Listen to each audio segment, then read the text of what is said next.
Hello, and welcome to the LaRouche Organization Symposium of Friday, August 29th.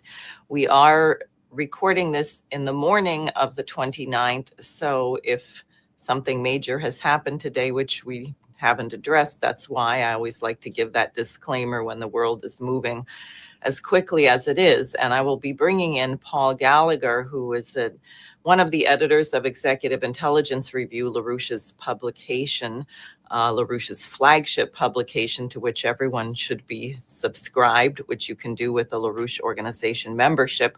We're going to be talking about cryptocurrency, what this is, why is this a threat to the dollar, and what's a bit of what's going on with the economy otherwise, because there seems to be a great deal of mystery, delusion, wishful thinking.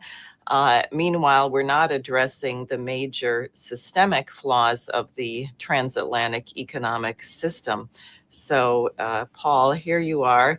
And I was hoping you could, good morning or good evening, give a little context in terms of the background of this. I know you've been warning and others that actually the economy is in terrible shape. We're heading for a blowout.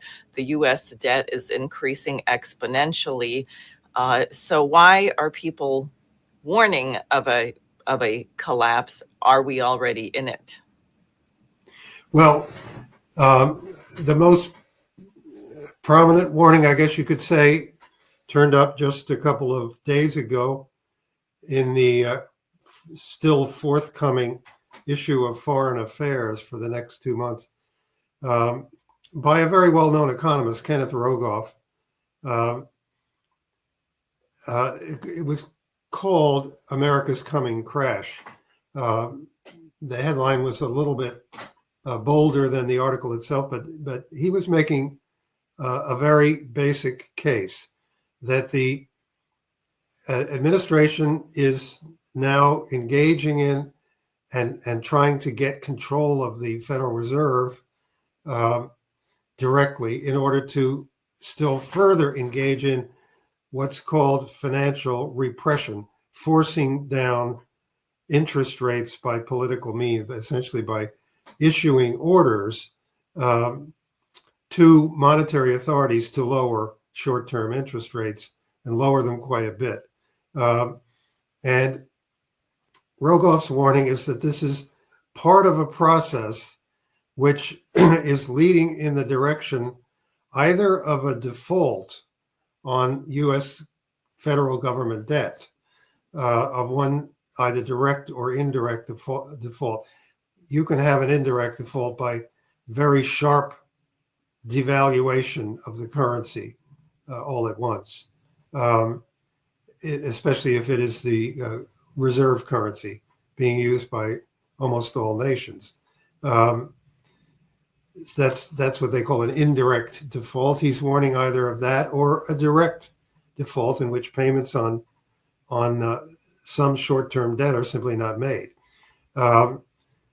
Beyond that threat, he states as an alternative threat that there could be simply extreme instability and even a crisis originating in the Treasury market itself.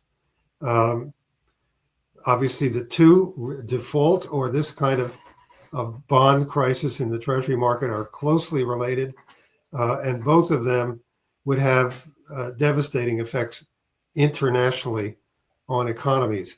Now, his fundamental argument, as you indicated, is to start with, is that the federal debt is not only huge at this point, but the rate at which it has been growing is completely unsupportable, and at this point seems to be unstoppable. Many people complain in a generic way about this, but don't really realize that this bubble of unpayable debt in the Treasury market started very clearly to explode after the crash of the global financial crash of 2007, 2008. That it was once quantitative easing began, once the Federal Reserve swung it to its policy of zero interest rates, and the large-scale printing of currency through buying securities from the biggest banks in order to provide them with electronic currency. That this is the point at which the debt ceased merely to grow and began to really explode, to the point where you can see, for example, there has been a doubling of the publicly held debt of the United States in less than 6 years, in about the last 5.5 years, a doubling from roughly 18.5, 19 trillion up to what is now, well, I'm sorry, I'm speaking of the total debt, the publicly held debt, from roughly 16 trillion to over 30 trillion now. Wow. Can you explain what is publicly held debt? It simply means that the other 7 trillion roughly is debt that was issued directly to the Social Security Trust Fund or to the Medicare Trust Fund, and therefore essentially is debt which the government owes to the government through these trust funds, which sequester it in order to make payments to Social Security beneficiaries and Medicare beneficiaries.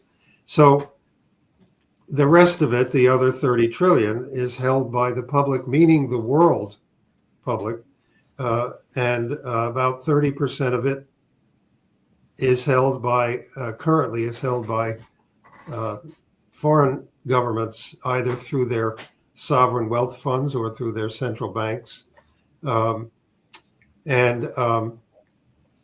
That used to be 50% fairly recently. That was 50% foreign holding. Wow. So it's now 30%.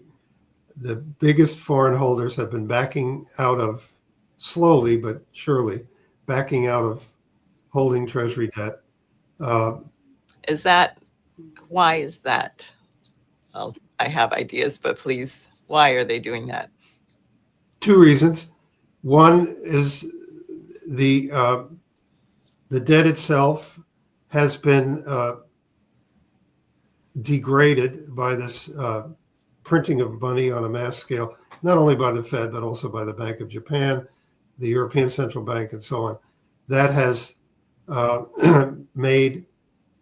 essentially made other countries absorb debt on a larger and larger scale if they wanted to stay in the Treasury market, on a scale which they made them very uncomfortable.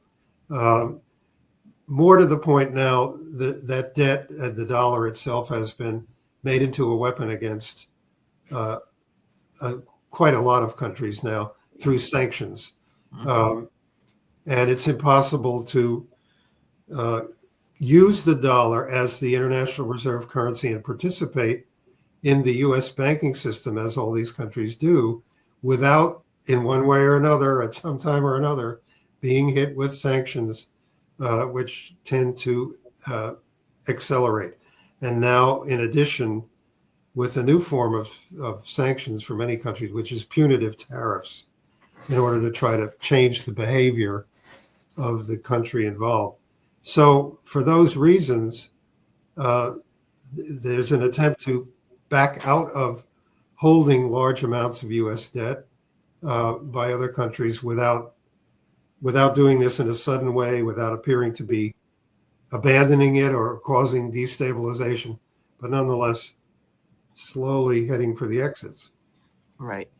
And so maybe that's a good point to get into this cryptocurrency, stablecoin, these other things. What's the relationship between their plans with crypto and what's happening with the financial system? The relationship is direct.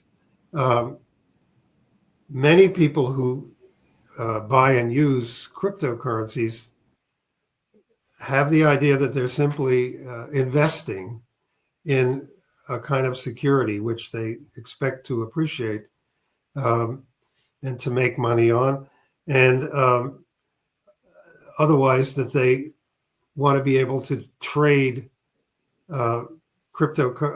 various cryptocurrency holdings in order to have a portion of their investments which remain anonymous, or more or less anonymous, and which they feel that they can control more directly and more easily. Let's put it that way. But in fact, no one can ignore the extreme promotion of cryptocurrencies, which has been going on for the last, roughly the last year. The purpose of that, and which has heavily involved the Trump administration and the president himself directly, despite the fact that as late as this time last year, the president still was saying publicly that he considered cryptocurrencies to be something of a scam. So what do you think changed that? What I'm about to say changed. Okay, good. He, upon winning election, surrounded himself with a transition and then cabinet team of billionaires, of whom, if you pick out just one, Howard Lutnick, the Commerce Secretary, were intensely selling him on the idea that these cryptocurrencies were the way to get everybody's money into the Treasury, into the purchase of Treasury securities, not only in this country, but internationally, to pull in, essentially to loot money from around the world and from around the country into the issuers of these cryptocurrencies, particularly what they call stable. So I just want to ask, so you mean the billionaires who are doing this are not doing it because they want all of us to have an opportunity to get rich like they are? No, they've said very repeatedly, very publicly, along with their congressional allies, why they're doing it. They're doing it in order to drive the demand for U.S. Treasuries. That's the phrase that's used over and over and over again, that the people who buy stable coins and other cryptocurrencies as well may think they're primarily going to trade them for other cryptocurrencies. They're going to use them for payments with other institutions or people that use cryptocurrencies. But in fact, the issuers of the cryptocurrencies are going to use all the money that they give them to buy those cryptocurrencies. They're going to put that into the purchase of treasuries. And they're going to issue these coins, these tokens, all over the world, being now authorized and encouraged to do so by the Genius Act, which passed the Congress, and the president signed it. So they're going to rake in not cryptocurrency, but dollars and other currencies from people who want to be able to have dollars and trade use dollars. They're going to rake that in from all over the world, and the issuers with names like Tether and Circle and Ripple and so forth. The issuers who are growing in number, the industry of cryptocurrency issuers is growing to include some banks, to include firms like Amazon, BlackRock. These issuers are going to be putting the majority of their returns from selling these cryptocurrencies right into the purchase of treasuries, and very short-term treasuries at that. And at the same time, the Treasury itself, under Secretary Scott Bessent, who's another enthusiast of cryptocurrencies, the Treasury itself is going all short-term. To give you one example, immediately after the debt ceiling was raised by Congress in the course of this so-called Big Beautiful Bill, $705 billion in new Treasury debt was issued in 1 week. You said 705 billion in bill 1 with week. a B? I can't tell. Yes. Okay. Yes, in 1 week. Wow. Wow. And 2/3 of that was Treasury bills, which means that the maturity of it was less than a year. So 2/3 of it was debt which was going to have to be reissued either before the end of this year or immediately after the end of this year, and brought in again. Wow.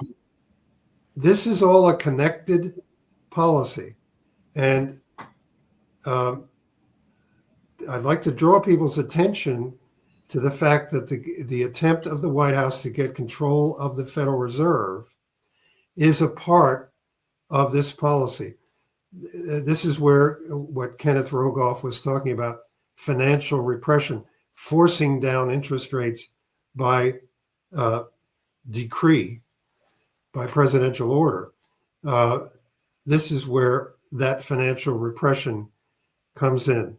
The White House and the administration want the interest rates directly lowered, immediately lowered, as rapidly as possible to near zero. The president has cited 1%. Again, in order to make the issuance of this very short-term debt in very large amounts cheaper to pay the interest on.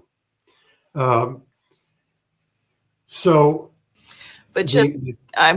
thinking about so basically, if we all start investing in cryptocurrency and Bitcoin and this and that, it's like each of us having our own slice of this bubble. Exactly. And it's getting to be a bubble of shorter and shorter and shorter term, more speculative from the standpoint of all the hedge funds and the money market mutual funds and the banks and so forth, which are in the Treasury market speculating. This makes it even more speculative, more volatile. Right. Then so those of us holding this stuff, we're the ones who are going to take the fall. The risk. Right. The risk of what's the risk of all what these guys marketing it are getting even richer than they already are. Well, it's really the entire economy that takes the risk, because right.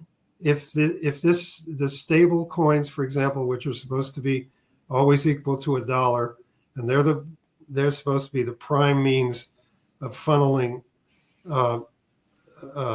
dollars and other currencies into treasuries. If and when, and it's only a matter of when, a run develops on one of the issuers of these currencies, because they're not simply buying treasuries and holding them, they're buying treasuries and using them for speculative purposes, like in the repo market and so forth.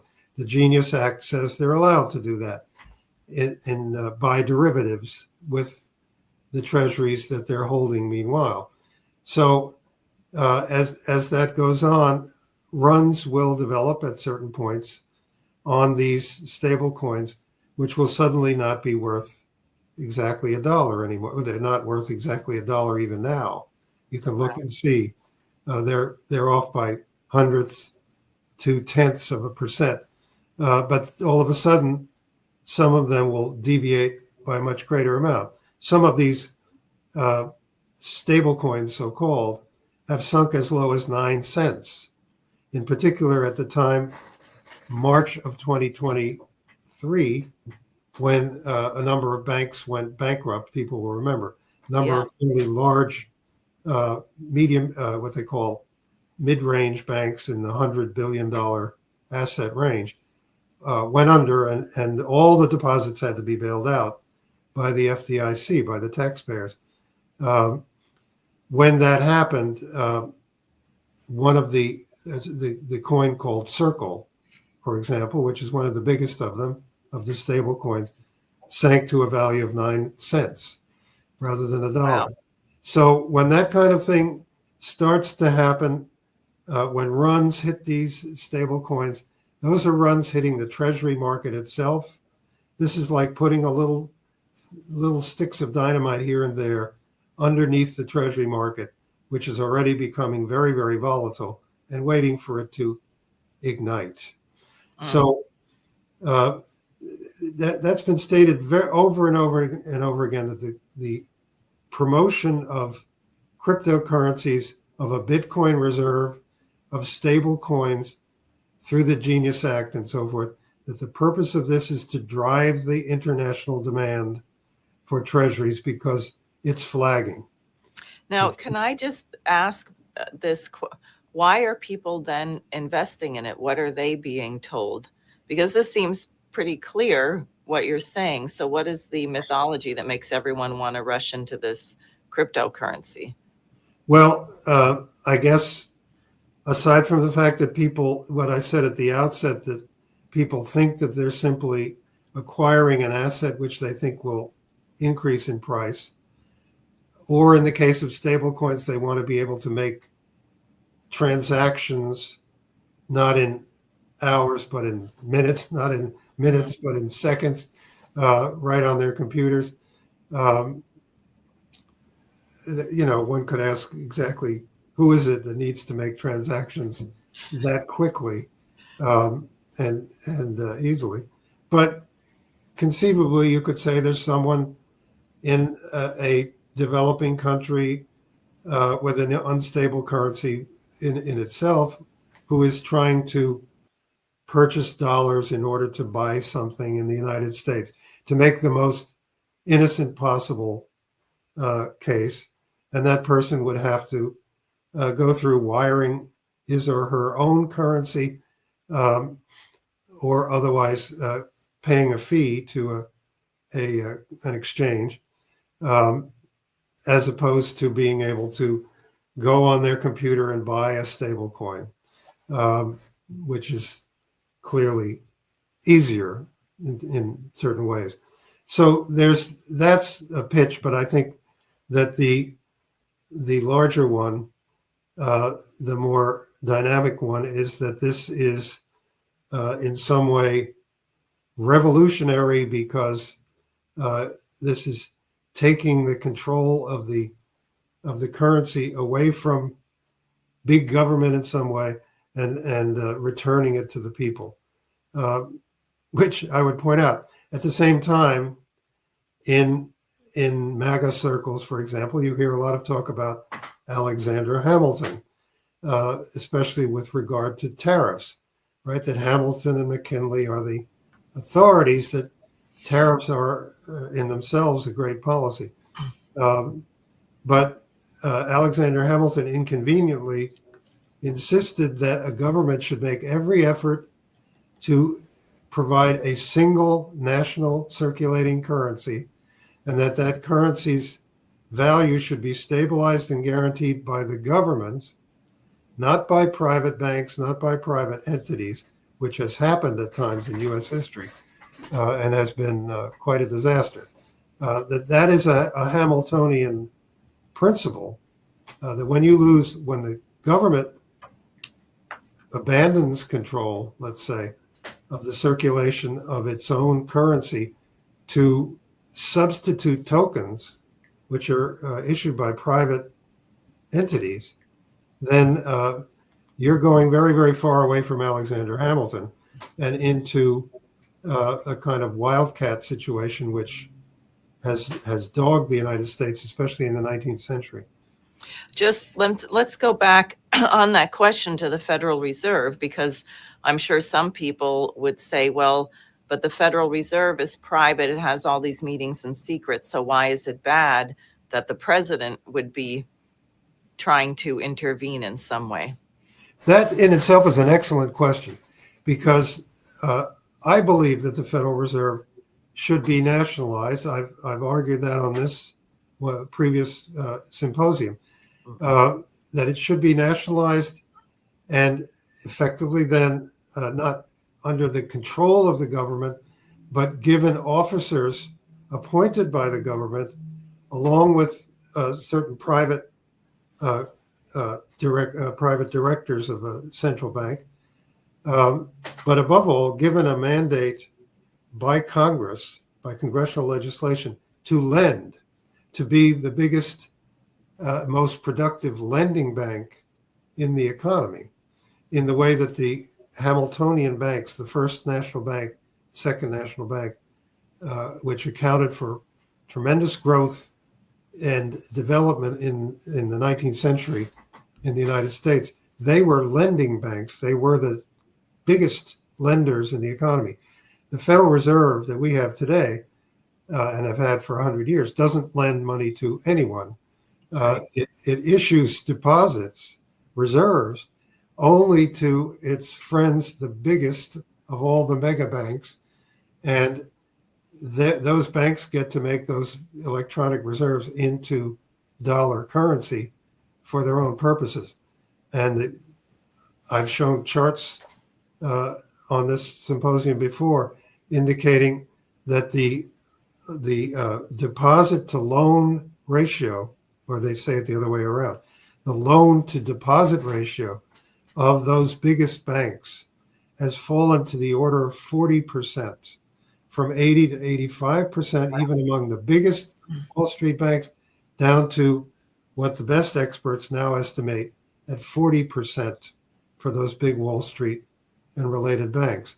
So the other 60%, they're simply speculating. They're lending it to their own in-house traders and hedge funds and so forth, and speculating with it. We saw that, by the way, during the COVID pandemic, when they were giving out these small business loans, right? Mm-hmm. Because if you tried to go to a big bank, you couldn't get a nickel. You had to go to a little local bank. But I presume the big banks got plenty of money for these loans, and then they didn't turn around and help anyone. The big banks made such PPP loans to firms like American Airlines, Boeing, so forth. If you had to be their customer already beforehand, and you had to be big, and then you could get these loans, and those companies often played hob with them and laid people off anyway. But it was over 90% of those payroll protection loans were made by community banks. I mean, that was a real scandal. Right. Because 60%, more than that, nearly 65% of the deposits in the whole system are in 12 banks. So that the other 4,000 banks made all those loans. But yeah, this is a reason why the Federal Reserve does need to be nationalized and chartered to engage in directed lending in order to rebuild up the economic infrastructure of the country, to give us high-speed rail systems, to give us expanded nuclear power capacity, to give us, hopefully, in a shortened period of time, thermonuclear fusion energy, all these kinds of things. And that takes nationalization. But if you look at the struggle that's going on now by the White House to take control of the Federal Reserve, by getting rid of, governor by governor, getting rid of and appointing a loyalist governor in place, what purpose is the administration seeking? They're seeking to lower interest rates to 1%, or perhaps even down to nothing, as we had. Now we just did that for nearly 15 years, from 2009 up till 2022. That's what we did, and the result was we had zero interest rates. We had the printing of this money, right? And that was a period in which, to put a sore point on it, China became the world's leading productive economy, and also its leading scientific discovering economy, a leader in a large number of fields of technological advance, perhaps military-related technological advance. China grew at 8.8% on average during those, actually it was 13 years, while the United States grew at 2% or slightly under during the same period. So it's not the 2004 admission of China to the WTO that deindustrialized the United States relative to China. It was the zero interest rate money printing policy of the Federal Reserve, which prioritized speculation, brought on more than a decade of economic stagnation, low productivity, or at times no productivity growth at all. That's what characterized the last more than a decade when we had interest rates as low as the president is trying to drive them to now.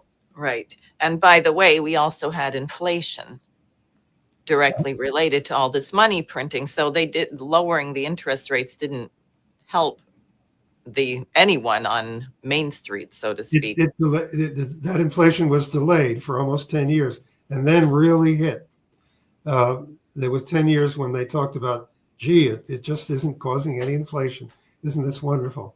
Of course, it was causing stagnation, Right. no productivity, but it wasn't causing inflation, apparently, only of assets. Then all of a sudden, in 2019, it broke out into commodities, every form of commodities, important commodities worldwide, started to shoot right up. And within another 2 years, it hit the consumer markets and all sorts of products. As everybody remembers, we're going up 9% a year by 2022. So that's how, it delayed it, but it packed a wallop. And that then led to the Federal Reserve turning around and adding 5% to the interest rate in 1 year. Right.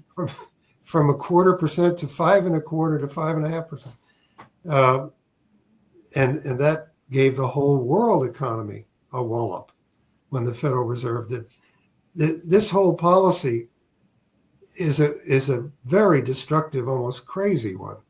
And the big problem with what the president is doing with the Fed is his purpose, as he states it, is essentially to force it to return to what it was doing in that lost decade after the crash of 2008. And I would say the damage now would be much greater because we're starting from such a low point relative to our physical capacity to produce. Exactly. Yes.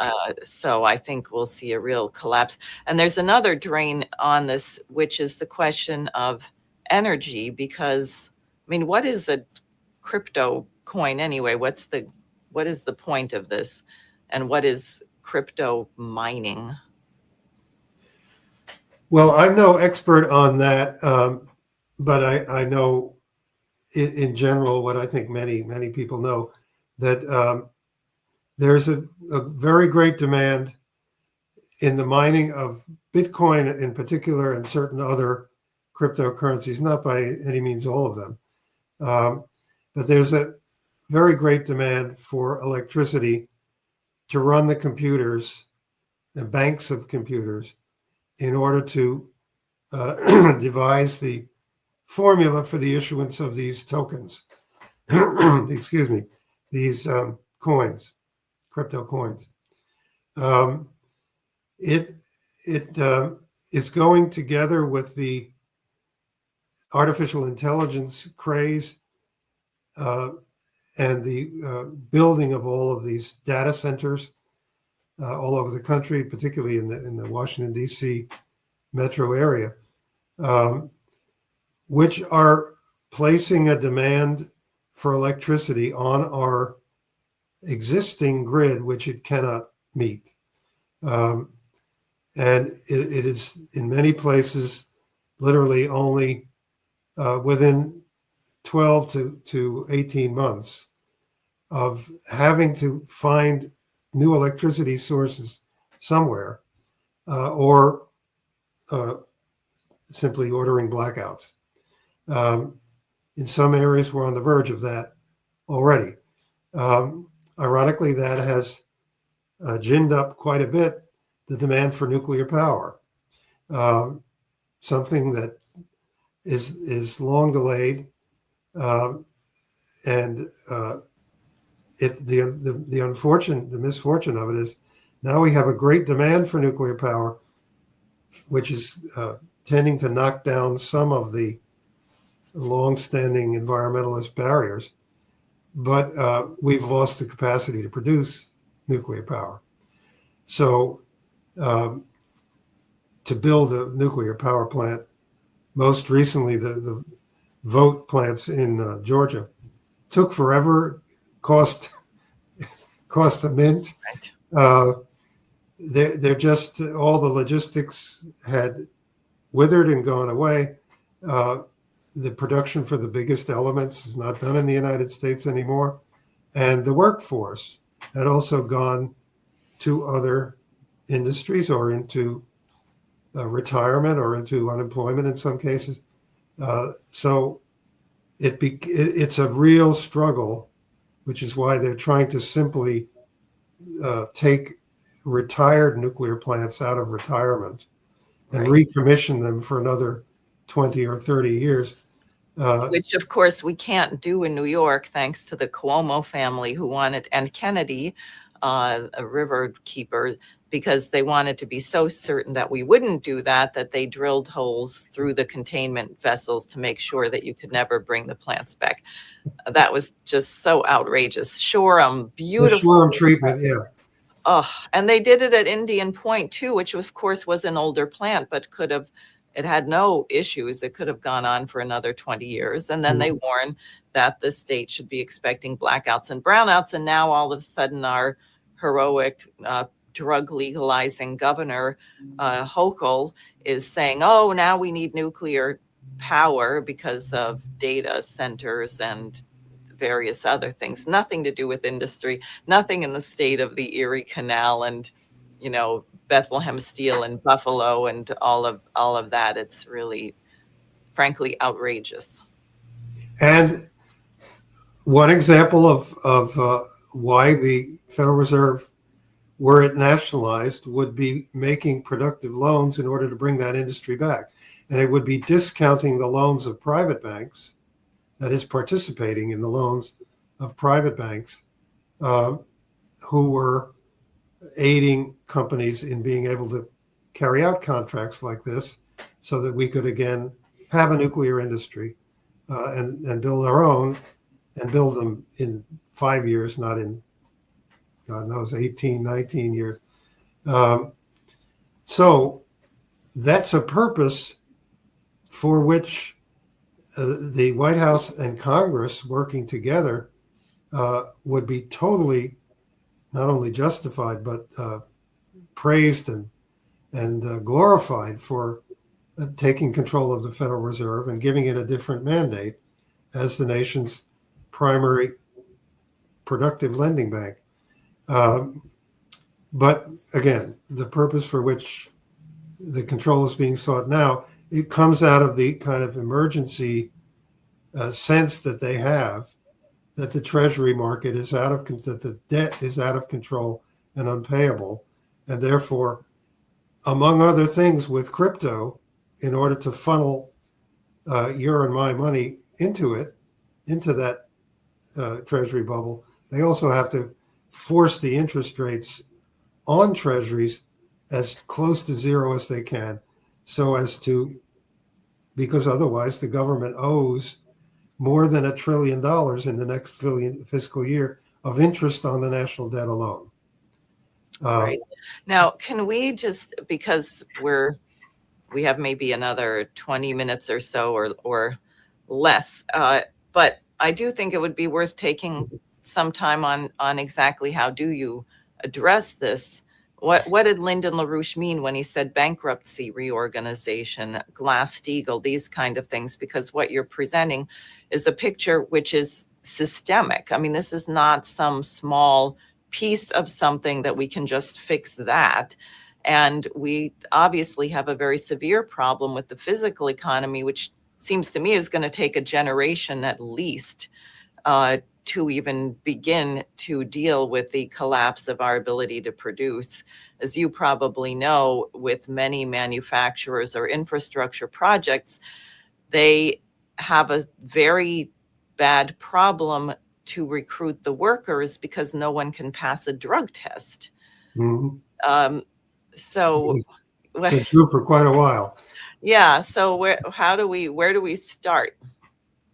Well, in terms of the reorganization, and Lyndon LaRouche's four economic laws, which he wrote up in 2014 as a real dynamite package of reorganization of the economy for real productive growth and for scientific breakthroughs.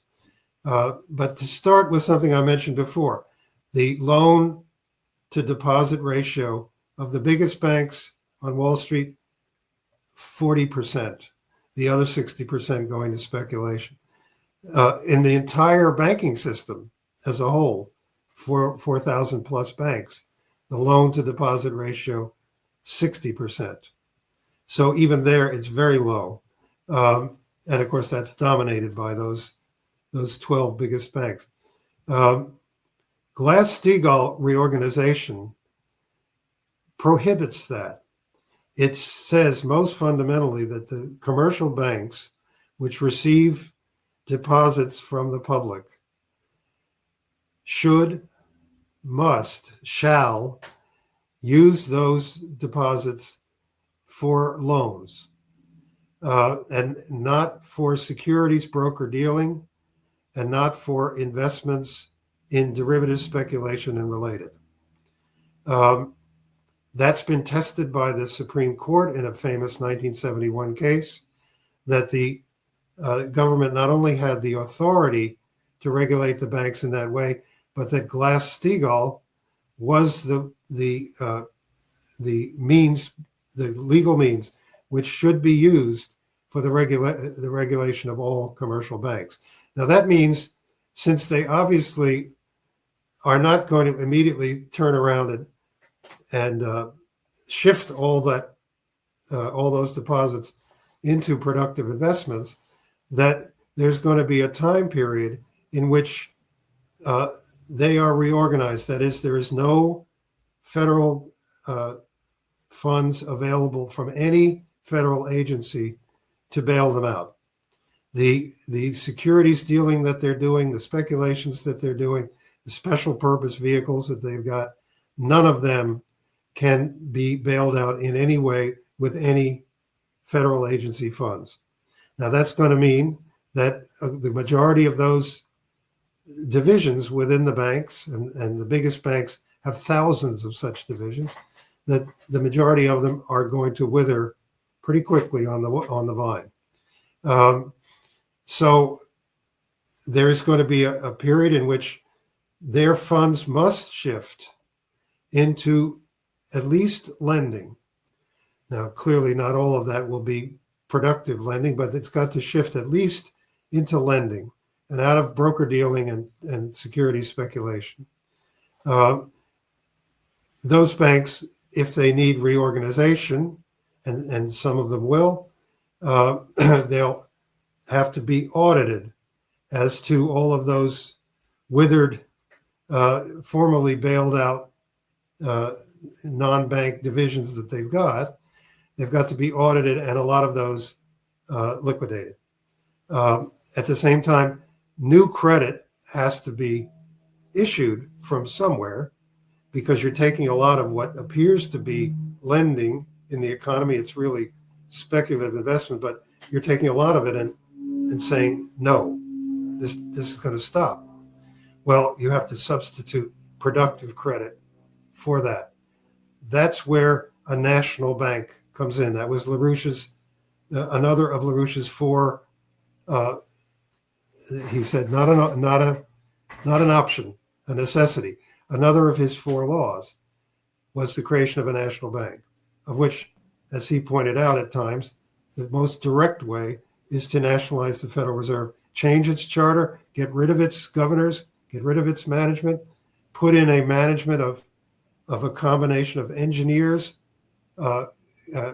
businessmen who run productive companies, and bankers who invest in such productive companies, make it a building, a board of governors of builders, and give it a congressional mandate to lend and participate in private lending, private bank lending, for contracts which build up the modern infrastructure of the nation and build up the reindustrialization on a modern scale.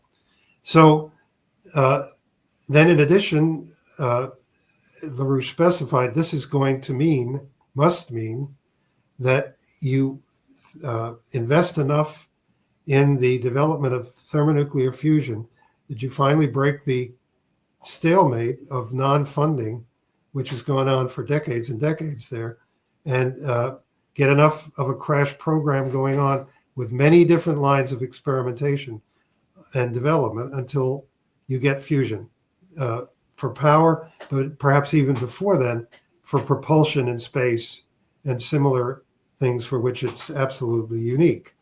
And it links directly to expanding our space program, which shockingly, the budget instead for NASA for the next period of years has been submitted from the White House with a big cut, with a cut of more than a third.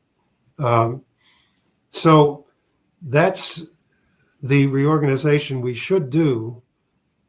Nationalizing the Fed is one critical part. Making a national bank is one critical Hamiltonian part of it. And that's the point of going to battle, let's say, with the Federal Reserve, not to get control of it so that you can make a new a new ZIRP, as they used to call it, zero interest rate policy. That failed. Right. I think this also will change the culture. In the pamphlet that the LaRouche organization recently produced, which I appreciate your editing my introduction to, I make the point of the shift from the productive economy to the consumer economy. Because when I was running for office, so many people would ask, well, what are you going to do about education? I don't think you can discuss education in a vacuum. If you don't have an economy that is going to encourage people to develop their talents and also to develop in people a kind of quest for perfection, if you will, or truthfulness, right? Obviously, if you're building something, it matters what quantities you use, what length of something, what weight of something, the proportions of things. It's not arbitrary. Even in baking, for example, those people who did the big, why is it 1 teaspoon of baking soda and why does it make a big difference if you add there's actual physical principles. And frankly, there's a certain delight that one experiences when you make a discovery of a new principle or a principle you didn't know before, or a way of exerting one's power over nature based on a discovery of these principles. This is really a very happy process. Whereas if you are merely a consumer, you literally are a guinea pig just sitting there to be manipulated by the algorithms on the social media. It's a completely different identity and outlook. And, Paul, I'd like to bring in here, you probably have some thoughts on this yourself, especially with your poetic inclinations. With this recent horrible shooting in Minnesota where 2 or maybe now 3, there was the 3rd child in critical care. And, there have been so many mass shootings in the United States. And I just went back to the things that Lyndon LaRouche was saying in 2007. He wrote a paper called Extreme Events, where he was linking Enron and what happened in Perugia, Italy, where that young woman on MySpace brutally participated in murdering her roommate. And then he said, and this was even before 2008 when they did the bailout, but he said the mentality of a Hank Paulson in the economy is the same set. It's the same axiomatic outlook as a society which is producing these young killers, and that you cannot separate them. And then in another paper called Littleton, and I forget the whole title of it, but on the Columbine, again, mass shooting, he talked about these game theories, right? That you create an arbitrary system, an arbitrary lattice, and then if someone doesn't perform, they get executed, like some of these games now, not the Hunger Games, but that the one that's name is escaping me, you may remember. But the mentality, in other words, it's an entire cultural lattice where one thing is not separate from the other. And I would like to get your thoughts on why would Lyndon LaRouche be linking the mentality of Hank Paulson, Bernanke, Enron with a culture that produces these mass killers, which is so disturbing to everybody, but I don't think they realize how they're even contributing to that culture. I remember in 2000, late 2007, being involved in an effort to get through the Congress legislation proposed by LaRouche, which was called the Homeowners and Bank Protection Act. And we were in the middle of the early stages of the crash, combined with large numbers of foreclosures, people being thrown out of their houses around the country or finding themselves in upside down, as they called it, where they couldn't afford their home because suddenly the debt on it was greater than the value. And that was making headway, that proposed act that LaRouche had come up with. And at a certain point, we learned from a congressman what Hank Paulson was doing. We learned from a congressman who was getting ready to introduce the act, really, what Hank Paulson was doing. And then Paulson did it publicly after that. That is, he said to Congress and then to the public, he said, if this, it was then called TARP, that first bailout, if this isn't passed, there are going to be martial law, there's going to be National Guard in the streets, there will be people rioting, and the National Guard and the Army will be out to control it. Now, that's the absolute opposite of what one would expect a responsible government, a government official to do, which would be to counsel solutions and moderation in pursuing those solutions and concentrate on saying, that this people should keep their heads about them and we'll find a solution. Instead, he's saying either we pass this law, which no one has seen at that point, the TARP bailout. No one had any idea when he was talking, what it was. Either this or you're going to have riots and we're going to send out the National Guard and the armed forces to control them. That's a kind of forcing of irrationality in the population, which in that particular instance is not extreme, but nonetheless, that's what he was trying to do. Force irrationality and stampede the Congress into passing something literally without even looking at it, simply on the basis of, I tell you, it's got to be done right now, so pass it, you don't need to read it. Right. Well, there was massive opposition because this Sure. was in September 2008, and the Congress had already voted twice no.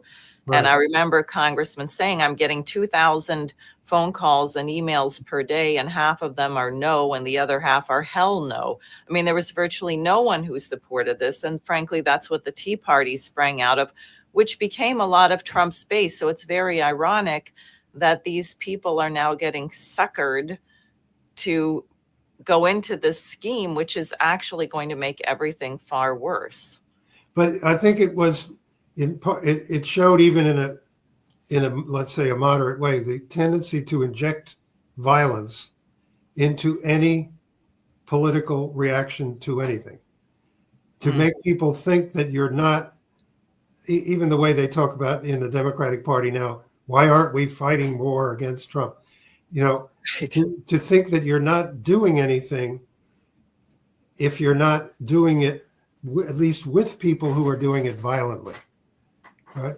And that's extremely dangerous, to think that anything else is just spectatorism, unless you're out there fighting. Right. It encourages the respect for no institution in the entire country, government or otherwise, except the armed forces. And even that is diminished, but it is really the only remaining institution in which there is confidence. Because this idea that the United States represents might being right is really has become not just popular, it's become a dominant cultural idea. We are the country which has the force to force other countries to do what we want. And we use violence to do it if we have to. And that's why we have the most lethal armed forces in the world. And this is great. This is what makes us great. Right. And the irony, of course, is we don't, because we become so stupid. The Russians and Chinese are running circles around us with the new technology that they're developing. Their children are not all on drugs. And I mean, it really is absurd. It's so delusional. Well, I mean, the president is finding now that there are certain countries in the developing sector, let's say, that don't just sit down and roll over because you threaten them with some huge tariff or related sanction. They stand their ground. Right. And there's now at least 4 big ones that are standing their ground. Most recently, India and Brazil. Right. So it's become possible to define what it means to be the United States, to be American, to be a citizen of or a person in a country, which can intimidate any of those countries, no matter who they are, and tell them what to do, and they'll do it. And the president has tried to call victory, victory, victory, exactly that, intimidating Right. countries into rolling over. I think that there's much more involved, and Lynn at that time had very much in mind that classical music. I mean, if you think of the way that Beethoven was able to extemporate, what's the word? Extemporaneously. I mean, improvise. Improvise. The way that Beethoven, many people observed him sit down with a theme at the piano and improvise for up to 2 or 3 hours without stopping and without repeating. And when you listen to a composition by Beethoven, especially one of his symphonies, this is what you hear, this incredible power of constant improvisation and the way that it builds, but always on an initial idea and develops new ideas from that idea. The man could do that for 2 hours, 3 hours at a time, unaware of anything that was going on around him. I remember reading one episode when a painter couldn't get a good steady view of Beethoven because he couldn't get him to sit still. So the servant said, "Wait till he starts to play." Beethoven sat down and improvised for an hour or so, giving him plenty of time to do the entire sketch of his forthcoming portrait of Beethoven, who was completely unaware that he was being sketched at all. So that that's creativity in an organized, in a very dynamic, but nonetheless strictly ordered way. And that's what classical music can teach people some of, because it really is a science in which several different musical ideas can be developed at the same time or immediately one after another, and they are all clearly related, and yet they make you think of several things at the same time. And so it's a science, and you're being trained musically with a science. That's the kind of thing that Lynn was talking about, having gone and been replaced by one form or another of violence, including violent music, obviously. and even violent poetry. So that's what I'd say about that. Well, thank you. I think that we've come to the end of our time. I just want to say that in light of all of this, of course, if the United States would return to the principles of Leibniz and Nicholas of Cusa and Ben Franklin and Hamilton, under which we were founded, the intent to defeat oligarchism, to defeat the British Empire, then we would be able to fairly rapidly, I think, reestablish normal relations with those nations that are particularly committed to going forward, which at this point is by far the vast majority of the human race. And I think the coming year, 2026, and this year, 2025, already 250 years ago, were such an important part of human history, and the American people have been largely robbed of any personal relationship to that culture. So, Paul, if you have any concluding thoughts, please go ahead. Well, again, I would say, as I've tried to say about this quite a number of times, that the pitch that we have currencies being put into circulation, the great promotion of them, that this is going to enable us to dominate the world and, keep the dominance of the dollar indefinitely. And that for that reason, you should want to have cryptocurrencies, because it's part of a revolution by which we will dominate the world monetarily forever. This is a sucker punch in which what's really being sought is your money and everybody else's and every institution's money to go through the cryptocurrency issuers into the Treasury bubble and somehow keep this unpayable mass of debt growing at the rate of a couple of trillion a year in net new debt indefinitely by these kind of tactics. It's the opposite of real growth, and I think that the mystery, you might say, that's developing now, that even though in monetary terms, in tariff terms, in terms of being able to devalue the dollar as he wanted to do, in all those terms, the administration is getting its way, winning victories, and yet the promise that we were going to become a manufacturing power again, it ain't happening. It's just manufacturing employment month by month keeps sinking down slowly, as it has been for quite a long time. And at the level of investment, despite the hype about foreign investment, which is coming sometime in the sky by and by, the level of investment is low and getting lower. Capital investment in the manufacturing sector. So it's simply not producing what its intent is and needs to be changed. Great. Well, thank you very much. And for viewers, if you want to have access to Lyndon LaRouche's analysis, editorials by Paul Gallagher, my guest, please subscribe to EIR, and you can do that by getting a signing up for a recurring donation to the LaRouche organization.